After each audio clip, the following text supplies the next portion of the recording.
اللہ تعالیٰ اپنے بندوں پر بڑا مہربان، بڑا کرم کرنے والا ہے۔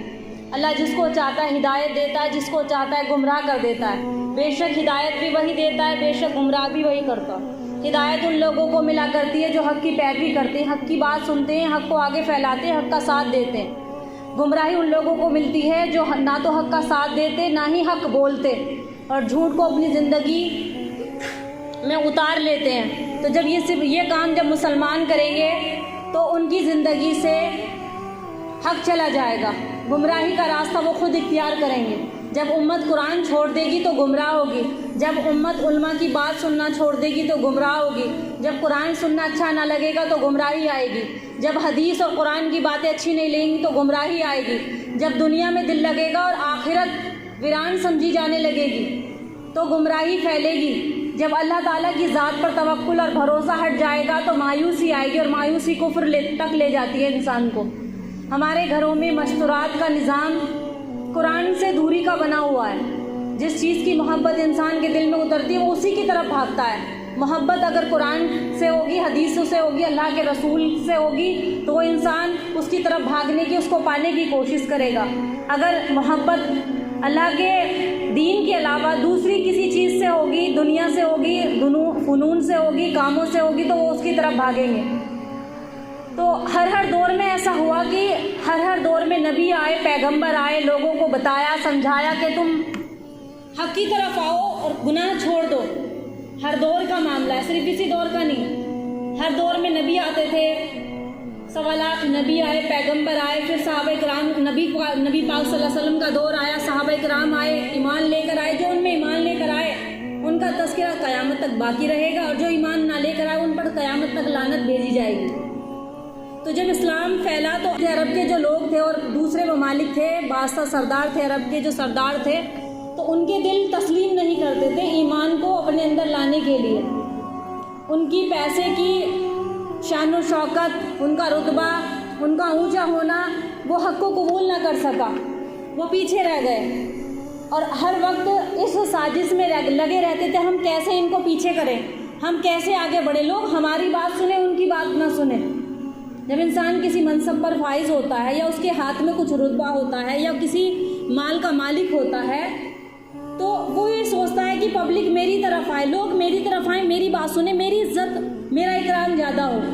چونکہ اللہ رب العزت تمام بندوں کو بنانے والا، پیدا کرنے والا ہے، تو سب سے زیادہ اکرام کس کا ہونا چاہیے؟ اللہ اور اس کے رسول کا، قرآن کے احکام کا اکرام سب سے زیادہ ہونا چاہیے اگر حقیقت میں ایمان والے ہیں۔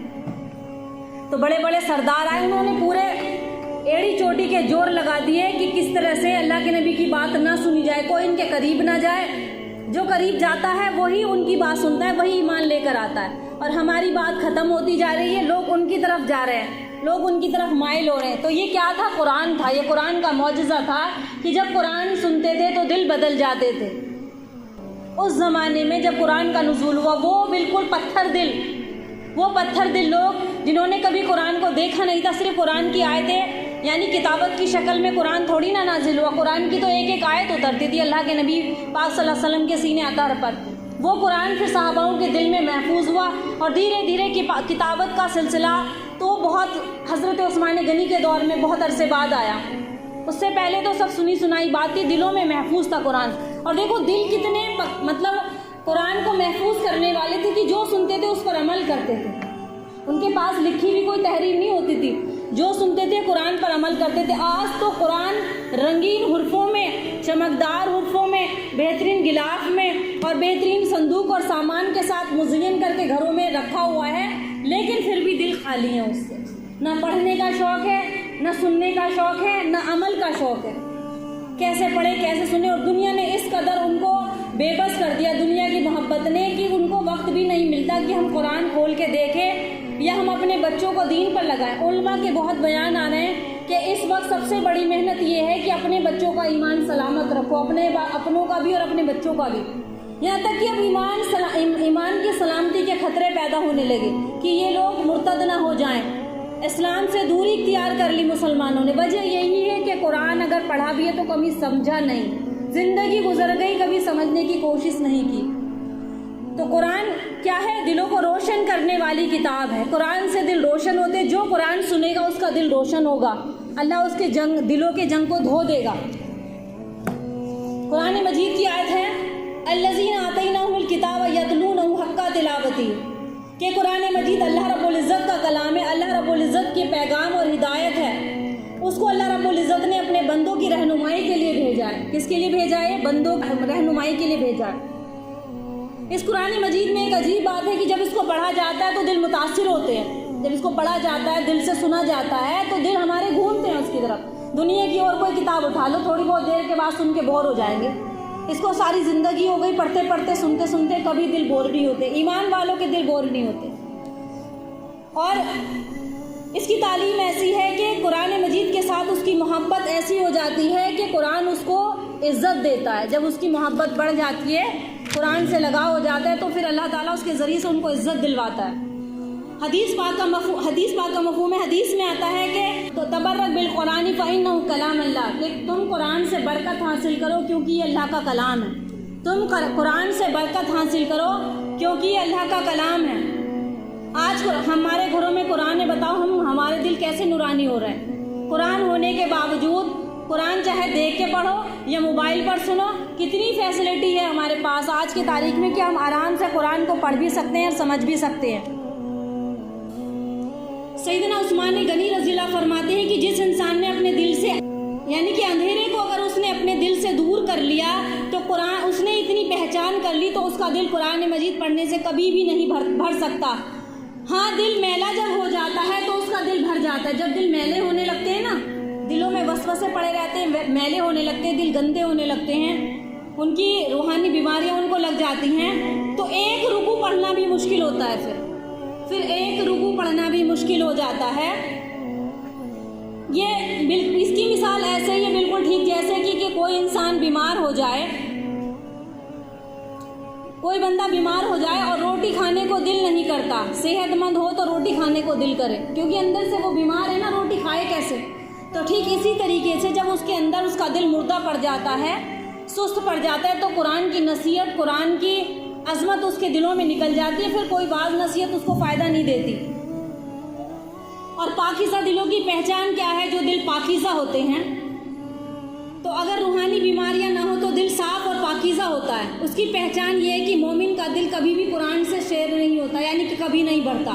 اللہ رب العزت نے قرآن مجید میں ایک ایسی لذت اور کیفیت رکھی ہے کہ جتنی بار قرآن پڑھا جائے اتنا دل نورانی بنتا ہے. کوئی اچھی کتاب یا کتنی قیمتی کتاب ایک دفعہ پڑھ لو تو دوبارہ اٹھا کے ہم اسے لائبریری میں ڈال دیتے ہیں، واپس کی ابھی دل نہیں کرتا.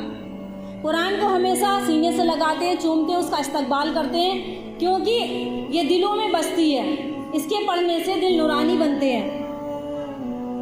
قرآن کے پڑھنے سے کوئی قاری بنتا ہے. کوئی قاری قرآن بنتا ہے، کوئی عالم قرآن بنتا ہے، کوئی حافظ قرآن بنتا ہے، کوئی عامل قرآن بنتا ہے، کوئی ناصر قرآن بنتا ہے، کوئی داعی قرآن بنتا ہے، کوئی عاشق قرآن بنتا ہے. قرآن مجید کا عشق بن جاتا ہے. عاشق قرآن وہ ہوتا ہے جو قرآن سے عشق کرتا ہے، جس کو قرآن سے محبت ہو جاتی ہے. عشق کی حد تک بندے کا تعلق ہوتا ہے. قرآن مجید کی نسبت اگر کمزور حد تک بھی ہو تو بھی اسے ثواب ملتا رہتا ہے. تھوڑا بھی پڑھ رہا ہے تو لیکن ثواب مل رہا ہے. تو بہتر یہ کہ اللہ ہمیں عاشق قرآن بنائے کہ قرآن سے ہمیں عشق ہو جائے، محبت ہو جائے. صحابہ اکرام کا لگاؤ قرآن سے کیسا تھا کہ اگر قرآن مجید کے ساتھ کوئی تعلق ان کا ایسا قوی تھا، ایسا مضبوط تھا کہ ان کو اس کی برکتیں محسوس ہوتی تھی، اور برکتیں صحابہ اکرام نے حاصل کی. قرآن مجید کے ساتھ صحابہ اکرام کا تعلق ایسا تھا کہ اس لیے وہ اللہ کا کلام سنتے تھے تو ان کی آنکھوں سے آنسو بہنے لگتے تھے. اور قرآن مجید اس بات کی گواہی دیتا ہے. قرآن مجید کی ایک آیت ہے وَإِذَا سَمِعُوا مَا أُنزِلَ إِلَى الرَّسُولِ تَرَىٰ أَعْيُنَهُمْ تَفِيضُ مِنَ الدَّمِ مِمَّا عَرِفُوا مِنَ الْحَقِّ. کیا فرمایا کہ دیکھو وہ قرآن سنتے تھے، آنکھوں سے آنسو کی لڑیاں بہنے لگتی تھی. اس قرآن سے انہیں لذت محسوس ہوتی تھی، ان کو قرآن سے لذت محسوس ہوتی تھی. 2 صحابی ہیں، اللہ کے رسول نے کہا کہ آج کی رات میں پہرا کون دے گا. قرآن پڑھنے میں کیسی محبت تھی کہ 2 صحابیوں کو حکم ملا کہ فلاں پہاڑ پر کون پہرا دے گا. صحابی نے کہا کہ ہم دیں گے. تو دونوں اگر رات میں پہرا دیں گے تو نیند غالب آئے گی. تو فیصلہ ہوا کہ ایک پہرا دے گا اور ایک آرام کرے گا. تو ایک صحابی آرام کرنے لگے، ایک صحابی نے کہا پہرا میں دوں گا، تم آرام کرو. تو جب وہ جاگ رہے تھے تو انہوں نے کیا کہا، کیوں نہ اچھا ہو کہ میں نفلیں پڑھ کر رات بتاؤں اور میں قرآن پڑھوں نفلوں میں۔ تو جب وہ قرآن پڑھنے لگے، انہوں نے نفلوں کی نیت باندھ لی صحابہ کرام نے، تو اتنے میں ہی دشمن نے دیکھا دور سے کہ کوئی دکھائی نہیں دیا تو اس نے تیر برسانے شروع کر دیے۔ قرآن کی ایسی لذت تھی، وہ سورہ کہف پڑھ رہے تھے۔ سورہ کہف جب پڑھنی شروع کی تو ایک تیر لگا، کچھ اثر نہیں پڑا۔ آج ایک مچھر کاٹتا ہے نا ہمیں مچھر، تو ہم اپنی رکعت کو خراب کر دیتے ہیں ایک مچھر کی وجہ سے۔ گرمی لگتی ہے تو ہماری رکعت خراب ہو جاتی ہے، ادھر ادھر ہاتھ گھمانے لگتے ہیں، نظریں ہماری ادھر ادھر ہو جاتی ہیں، بدن میں حرکت پیدا ہونے لگتی ہے۔ وہ صحابی کا ایمان دیکھو قرآن کا، جب قرآن پڑھ رہے ہیں تو تیر لگ رہا ہے، اور تیر جب لگا تو خون بہنے لگا جسم سے، لیکن ان کی نماز میں کوئی فرق نہیں آیا۔ ایک تیر لگا، پھر دوسرا تیر دشمن نے مارا۔ ایک صحابی تو سو رہے تھے، انہیں تو پتہ نہیں چلا، دوسرے پڑھ رہے تھے، نماز کی نیت تھی، وہ نیت کیسے توڑ لے؟ سورہ کہف کافی لمبی سورت ہے، تو تیر لگتے رہے لیکن ان کی نماز میں کوئی فرق نہیں آیا، اور وہ اپنی نماز کو انہوں نے جاری رکھا۔ یہ کیا تھا؟ یہ قرآن سے محبت تھی، یہ قرآن سے عشق تھا، وہ عاشق قرآن تھے۔ ایک مرتبہ سیدنا ابو بکر صدیق رضی اللہ تعالیٰ عنہ کا عشق قرآن ایسا تھا کہ ان کی مثال تو الگ ہی ہے۔ حبشہ کی ہجرت کرنے کی نیت کی انہوں نے جب، تو وہ مکہ مکرمہ کے راستے سے باہر ایک کافر کے اپنے گھر لے گیا۔ جب وہ ہجرت کر کے نکلے تو ایک کافر ان کو اپنے گھر لے گیا کہ میں امان دلاتا ہوں کہ تم میرے گھر میں محفوظ رہو گے۔ تو سیدنا صدیق اکبر روزانہ صبح اٹھتے اور قرآن کی تلاوت کر کے، تو اس گھر کی عورتیں اور بچے آ کر قرآن سنتے اور ان کا دل متاثر ہوتا۔ وہ کہتے یہ کیسا عجیب کلام ہے، یہ کیا پڑھتے ہیں قرآن میں؟ بتاؤ ہمارے گھر میں رہ گئی ایسی کیفیت؟ قرآنوں پر دھول جمی ہوئی ہے۔ عورتوں کو اپنے آپ سے فرصت ملے تو قرآن پڑھیں نا، انہیں اپنے میک اپ سے، خریداری سے، شادیوں سے فرصت ملے تو قرآن پڑھیں نا۔ کچھ نہیں لے کر جائیں گے سوائے ذلت اور رسوائی کی۔ قرآن اس لیے نہیں آیا، قرآن دلوں کو روشن کرنے کے لیے آیا تھا، گمراہی کو دور کرنے والا۔ افسوس کہ آج مسلمان گھرانے خالی ہیں اور ہدایت کا کہیں نور نہیں چمکتا۔ حضرت ابوبکر صدیق قرآن پڑھ رہے ہیں، عورتیں دیکھ رہی ہیں، بڑا تعجب ہو رہا ہے کہ یہ کیا پڑھتے ہیں۔ تو اس شخص نے دیکھا جس نے اپنے گھر میں پناہ دی تھی کہ اگر یہ ایسے ہی قرآن پڑھتے رہے تو میرے گھر کے ہو سکتا ہے ایمان نہ لے کر آئے۔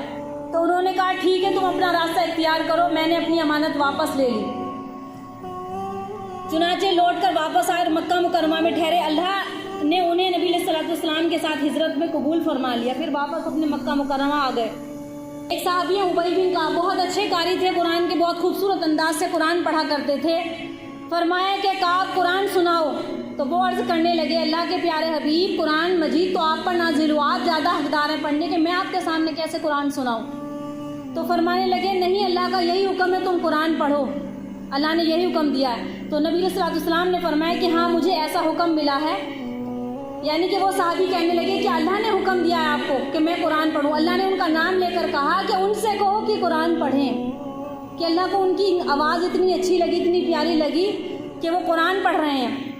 مجھے ایسا ہی حکم ہوا ہے، تو آپ کی بات سے وہ کانپنے لگے اور شاید اوپر سے کوئی اشارہ ہے۔ پھر روایت میں آتا ہے کہ انہوں نے پوچھا کہ اللہ کے محبوب، کہ اللہ تعالیٰ نے میرا نام لے کر کہا ہے؟ تو نبی علیہ الصلوۃ والسلام نے جواب میں فرمایا کہ ہاں اللہ نے تمہارا نام لے کر کہا۔ ابی بن کعب نے سورت تلاوت فرما دی، اور میرے محبوب آپ بھی سنیں گے اور خود بھی پروردگار بھی سنے گا۔ سبحان اللہ، کیسے لوگ تھے جس نے قرآن مجید سننے کے لیے فرمائش عرض سے آئی ہو، جس کی فرمائش عرض سے آئی ہو۔ آج بھی قرآن وہی ہے، آج بھی قرآن وہی ہے، قرآن کی ایک ایک آیت وہی ہے، قیامت تک ایسی باقی رہیں گی، لیکن اس سے ہم فیض نہیں پا رہے، اس کی عظمت کو دل میں لے کر نہیں آ پا رہے۔ ہم راستوں میں بھٹک رہے ہیں، گھوم ہو رہے ہیں، ہمیں صحیح راستہ دکھائی نہیں، جس نے جو بتا دیا پھر ایسے ہی کرنے لگتے ہیں۔ علماء کی بات کم سنی جاتی ہے، سنی سنائی بات، گھڑی ہوئی بات ہمارے اندر زیادہ اتری ہوئی ہے۔ جو قرآن کی آیت ہے، جو اس کا ترجمہ بتاتی ہے، قرآن اگر چلو عربی میں سمجھ میں نہیں آتا تو ترجمے پہ غور کرو نا، اللہ کیا کہتا ہے۔ بعض آیتیں بالکل واضح ہیں، بالکل صاف واضح طور پر بتائی گئی ہے کیا، کہ قرآن ہدایت کا نور ہے۔ ان الحاظ القرآن یہدی للتی ہی اقوم، کہ قرآن وہ ہے جو لوگوں کو سیدھے راستے کی طرف رہنمائی کرتا ہے۔ قرآن ہے ہمارے گھروں میں، ہم رزق سے پریشان، کاروبار سے پریشان، شادی رشتوں سے پریشان، تمام بیماریاں ہمارے اوپر لائی، کہ وجہ یہی ہے کہ قرآن پڑھا تو ہے لیکن حقیقتاً زندگی میں اتارا نہیں ہے، حقیقتاً زندگی میں اتارا نہیں ہے۔ اللہ ہمیں قرآن پر عمل کرنے والا بنائے۔